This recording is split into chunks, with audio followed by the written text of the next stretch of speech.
କୌଣସି ଗରିବ ଲୋକକୁ ଘର ଭାଙ୍ଗିକରି ବିନା କୌଣସି କାରଣ ଯଦି ସରକାରଟା ଉଦ୍ୟମ ନେବ ତା ବିଷୟରେ ଲୋକ ଚିନ୍ତା କରିବେ।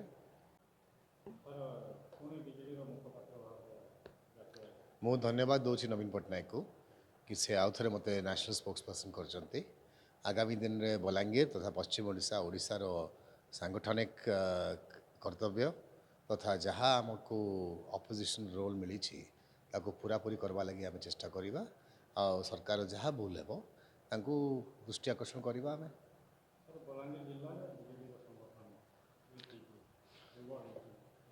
ବଲାଙ୍ଗୀର ଜିଲ୍ଲାରେ ଆଜିର ଦିନରେ ବି ଆମର 10ରୁ ଉପରେ ବ୍ଲକ ଚେୟାରମ୍ୟାନ୍ ଅଛନ୍ତି, ଅଧିକାଂଶ ଜିଲ୍ଲା ପରିଷଦ ଅଛନ୍ତି।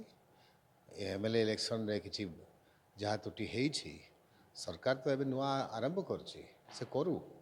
ସୁଭଦ୍ରା ଯୋଜନାରେ 50,000 ଟଙ୍କା କେମିତି ଦେବେ, ଭତ୍ତାକୁ କେମିତି ବଢ଼େଇ କରି ଦେବେ, ଆଉ ଧାନଟା ଯାହା କିଣିବା ଲାଗି କହିଥିଲେ 3,100 ଟଙ୍କାରେ ସେ କେଉଁ ପ୍ରକାର କରାଯିବ ସେ ମଧ୍ୟ ସେ ତାଙ୍କର କାର୍ଯ୍ୟକ୍ରମଟା ଆରମ୍ଭ କରନ୍ତୁ।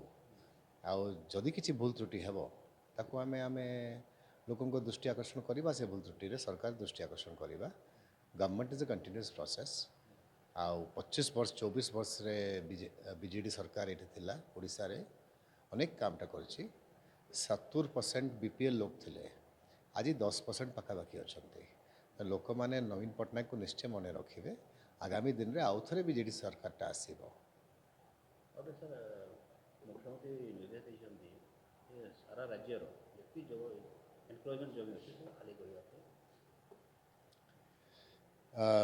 ଗୋଟେ ଚିଠିଟା ଆସିଛି ରେଭିନ୍ୟୁ ଡିପାର୍ଟମେଣ୍ଟରୁ, ପରନ୍ତୁ ଅନଗୋଇଂ ସ୍କିମ୍ ଅଛି ଜାଗା ମିଶନରେ, ଯାହାଦ୍ୱାରା ପାଟ୍ଟା ପର୍ଚ୍ଚା ଲାଗି ହାରାହାରି 8,000 ପରିବାର ମାନେ ଆପ୍ଲାଏ କରିଛନ୍ତି। ତାଙ୍କର ମଧ୍ୟ କାର୍ଯ୍ୟକ୍ରମଟା ବି ଆରମ୍ଭ ହୋଇଯାଇଛି।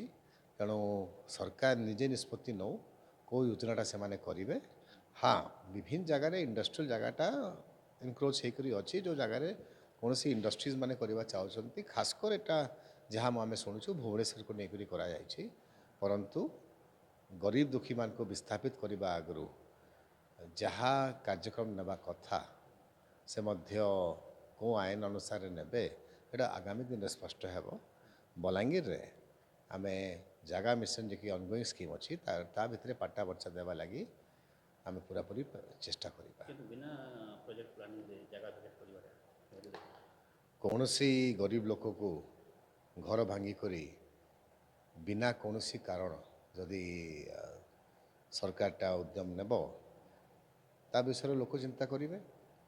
ଯେନ୍ମାନେ ଏତେ ପରିମାଣରେ ଭୋଟ୍ ଦେଇଛନ୍ତି ବିଜେପିକୁ ବିଭିନ୍ନ ଜାଗାରେ, ଯେଉଁଦିନ ତାଙ୍କର ଘର ଭଙ୍ଗାଯିବ ସେମାନେ ନିଜେ ଚିନ୍ତା କରିବେ କେନ୍ କାରଣ ତାଙ୍କର ଘର ଭଙ୍ଗା ହେଉଛି। ତେଣୁ ଥଇଥାନ କରିବାର ପ୍ରୋଭିଜନ୍ ଅଛି ଓଡ଼ିଶା ଲ୍ୟାଣ୍ଡ ରିଫର୍ମ ଆକ୍ଟରେ, ଥଇଥାନ କରିବାର ପ୍ରୋଭିଜନ୍ ଅଛି ଓଡ଼ିଶା ସରକାର ଆଇନରେ। ତା ଭିତରୁ ଯେଉଁମାନେ ବି ହେଇପାରୁଛି ଯୋଗ୍ୟ ଅଛନ୍ତି ତାଙ୍କୁ ଥଇଥାନ କରିବା ଲାଗି ଉଚିତ ପଦକ୍ଷେପ ନିଆଯିବା କଥା। ସାର୍ ଗୋଟେ ଇଣ୍ଡଷ୍ଟ୍ରିଆଲ କାମ